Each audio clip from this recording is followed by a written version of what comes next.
ಅಂಜಲಿ ಕುಟುಂಬದ ಬೆನ್ನಿಗೆ ನಿಂತಿದೆ ಹುಕ್ಕೇರಿ ಹಿರೇಮಠ. ಜೋಳಿಗೆ ಹಾಕಿ ಭಿಕ್ಷೆ ಬೇಡಿ ಅಂಜಲಿ ಕುಟುಂಬಕ್ಕೆ ಸಹಾಯವನ್ನ ಮಾಡಲಿಕ್ಕೆ ಮುಂದಾಗಿದೆ.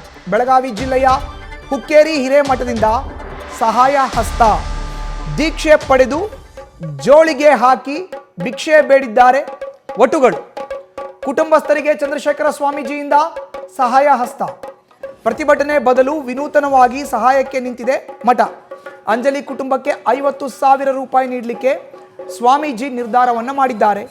ಈ ಹಿನ್ನೆಲೆಯಲ್ಲಿ ಜೋಳಿಗೆ ಹಾಕಿಕೊಂಡು ಭಿಕ್ಷೆಯನ್ನು ಬೇಡಿ ಸಹಾಯ ಹಸ್ತವನ್ನು ಅಂಜಲಿ ಕುಟುಂಬಕ್ಕೆ ನೀಡಲಿಕ್ಕೆ ಚಂದ್ರಶೇಖರ ಸ್ವಾಮೀಜಿ ಮುಂದಾಗಿದ್ದಾರೆ. ಅವರ ಶಿಷ್ಯರ ಕಡೆಯಿಂದ ಈಗ ಜೋಳಿಗೆಯಲ್ಲಿ ಭಿಕ್ಷೆಯನ್ನು ಬೇಡಿ ಈ ಮೂಲಕ ಅಂಜಲಿ ಕುಟುಂಬಕ್ಕೆ ಆರ್ಥಿಕವಾಗಿ ಸಹಾಯವನ್ನು ಮಾಡಲಿಕ್ಕೆ ಹುಕ್ಕೇರಿ ಹಿರೇಮಠ ನಿರ್ಧರಿಸಿದೆ.